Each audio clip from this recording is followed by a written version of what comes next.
కొప్పరపు కవుల కళాపీఠం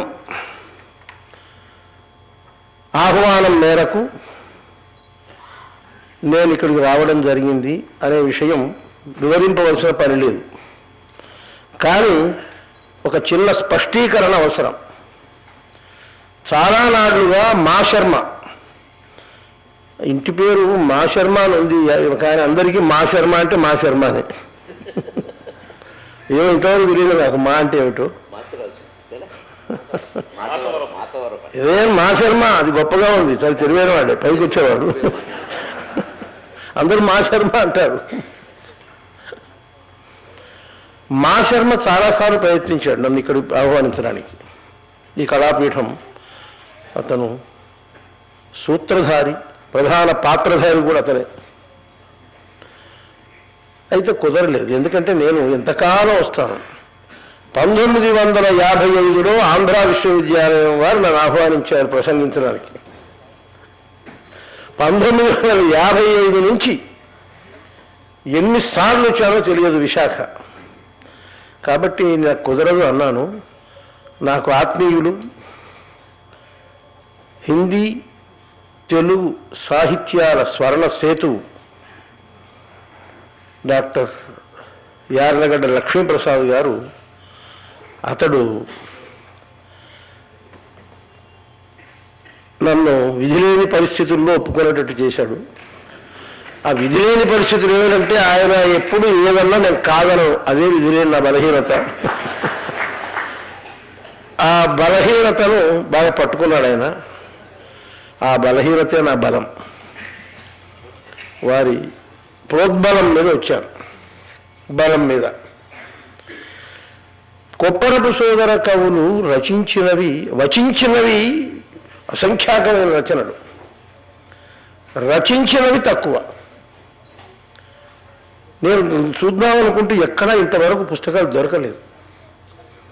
అంటే వాళ్ళు ఆశుధారాధురీనులై అవధానమే ప్రధానమైన ధ్యేయంగా వారు పెట్టుకొని అలా ఆశుకవిత్వం చెబుతూ వెళ్ళారు తప్ప, పైగా స్పర్ధయా వర్ధతే విద్య, తిరుపతి వెంకట కవులతో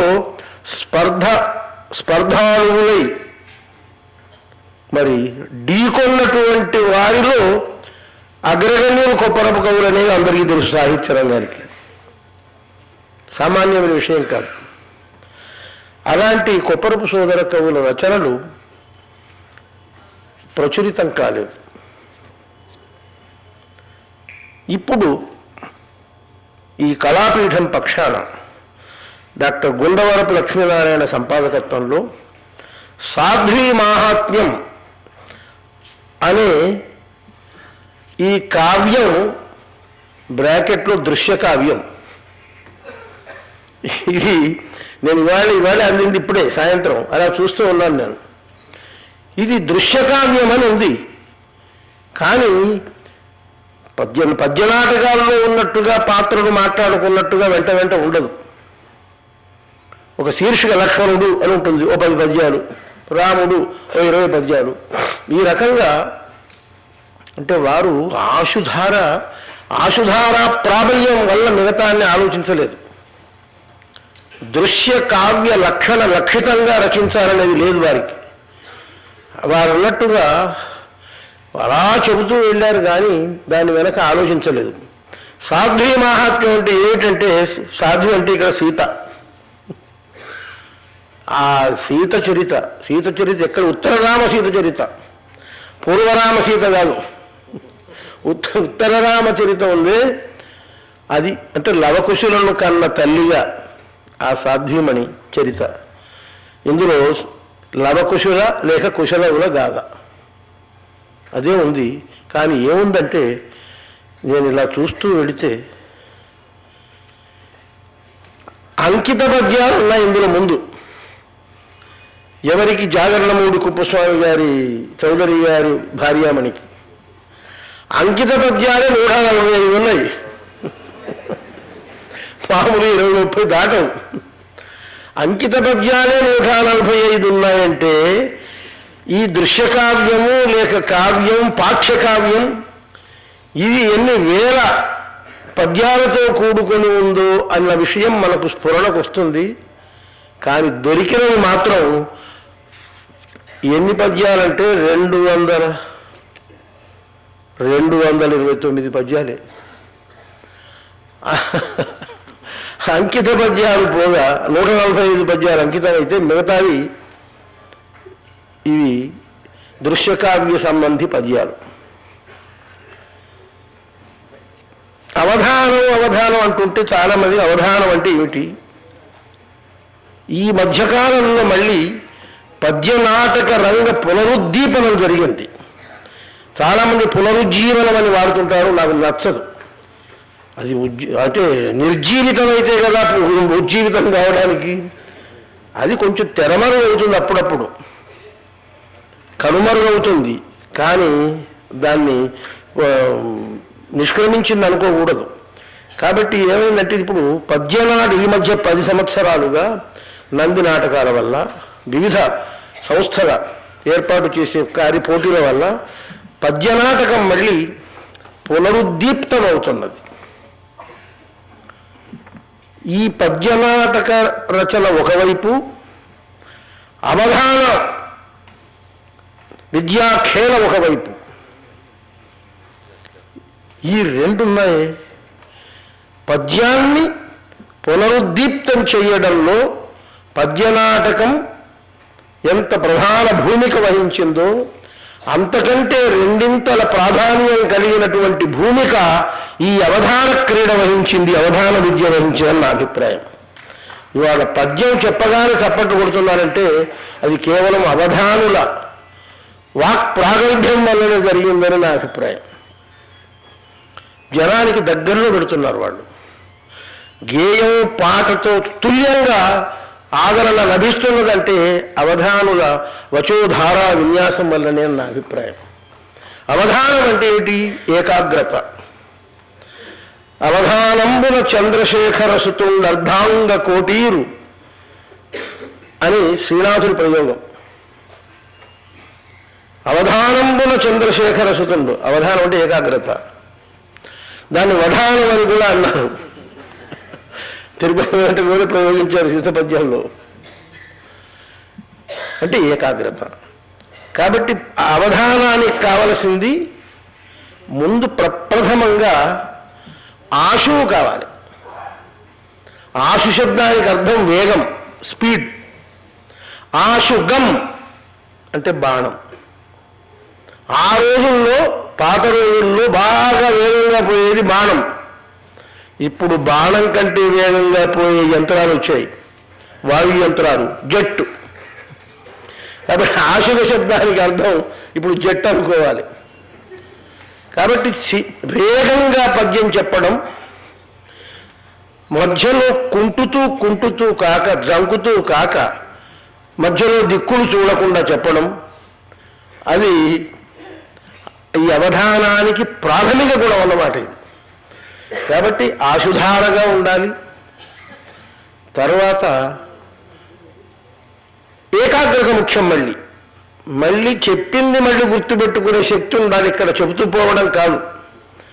నేను అనేక అవధానాలు చూశాను. చెప్పింది గుర్తుపెట్టుకోవడం గొప్ప విద్య. కాబట్టి దీనికి ధారణ అనే ఉభయ బాహువులు ఉన్నాయి. దీనికి ధార ఎంత అవసరమో ధారణ అంత అవసరం. ఆ ధారణ శక్తుల పుంజీభూత రూపమే ఈ కొప్పరపు సోదర కవిద్వయం. అలాంటి సోదర కవులు రచించిన సాధ్వి మహాత్మ్యం గురించి నేను ఇప్పుడు ఆవిష్కరించాను. నేను మిగతా వివరాలు చెప్పడం ఆవిష్కర్త ధర్మం కాదు. నాకు కొన్ని లక్షణాలు ఉంటాయి, నాకు కొన్ని విధి విధానాలు ఉన్నాయి. నాకు కేవలం నేను దీని గురించి కూడా సమగ్రంగా చెప్పకూడదు, తర్వాత వక్తలు ఉంటారు. ఇందులో నచ్చుకు చెప్తాను. నేను 18 వర్ణనలిక ఉన్నాయని చెప్పాడు. ఏ క్షణాన నన్నచోరుడు కుమార సంభవంలో 18 వర్ణనల పట్టిక ఇచ్చాడు. దాన్ని అక్షర అన్వర్తించేసాం. వన జలకేళీ శశి రవి శశి తతిప రణాంబులి విరహ వర్ణన 18 అన్నాడు. 18 వర్ణనల పట్టిక ఇచ్చిన మొట్టమొదటి మహాకవి నల్లిచోడుడు కుమార సంభవంలో. దాన్ని అక్షరాలా పాటించిన వారు మళ్ళీ మనుచరిత్ర వసుచరిత్రాది కావ్యకర్తలు. వీరు ఒక మాట అంటాడు, 18 వర్ణనలు ఉత్కృష్టతకు చొలుపబోక. ఇక్కడ ఉంది వారి విజ్ఞత ఉంది, ఔచిత్యం ఉంది. ఒక కథ తీసుకొని అనవసరంగా ఆధిక్యం కోసం, ఆర్భటి కోసం, స్వాతిశయం కోసం నువ్వు 18 వర్ణనలను జొప్పించడం మంచిది కాదు అని ధ్వనింపజేసినటువంటి ఔచిత్యజ్ఞులు కొప్పరపు కవులని తాత్పర్యం. 18 వర్ణనలు ఉత్కృష్టతకు చొలుపను పోక ఎలసిన విడబోక ఇష్టమతిన్ హృష్టగతిన్. అది ఆ పదప్రయోగం ఉంది, పదబంధం అది కొత్తదనండి. హృష్టగతి దృష్ట కథారథము నడుపనించడు అంటాను. దృష్ట కథారథం అంటాడు. దృష్ట ఏమిటంటే ఏది దృష్టమో అది దృశ్యం, దృశ్యమైందే దృష్టం. అంటే దృశ్యకావ్యం రచిస్తున్నామని చెప్తున్నాడు ఇంతకు. దృశ్యకావ్యం అంటే ఏంటి? నాటకం, ప్రదర్శించే నాటకం ఉంది అది. కాబట్టి ఇక్కడ నాటకం రచిస్తున్నాము అనేది భంగ్యంతరంగా సూచించారు. ఇక ముందుకెళితే మత్సుకు వారి వర్ణన విధానం ఉంది. ఇందులో కథా ప్రాధాన్యం కంటే వర్ణన ప్రాధాన్యం ఎక్కువ. గ్రంథకర్తల గురించి చెప్పుకున్న పద్యం అవుతుంది కవుల గురించి. సురాపగాభ కవితా బంధాశుధారావధానల సత్ప్రజ్ఞులు కొప్పరంపు కవులు. ఇందులో 2 ఉన్నాయి. ఒకటి సురగంగా సదృశమైన ధార, రెండవది అవధాన కరణ ప్రజ్ఞ. ఈ రెండింటిని కూడా సమన్వయించారు ఇందులో. ఆ తర్వాత ఇంతవరకే చెప్పారు.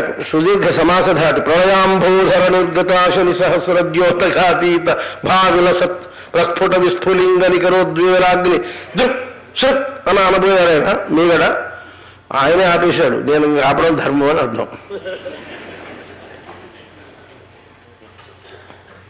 ఇవన్నీ ఒక ఎత్తు. ఈ రకంగా ఆ ప్రాచీన కవులందరూ కూడా ఒకవైపు సమాసార్భటితో రచనలు చేసి అలతి తెలుగు పలుకులను ప్రయోగించి ఉభయ శైలి విన్యాసాన్ని ప్రదర్శించారు. అది గొప్పతనం. ఇక్కడ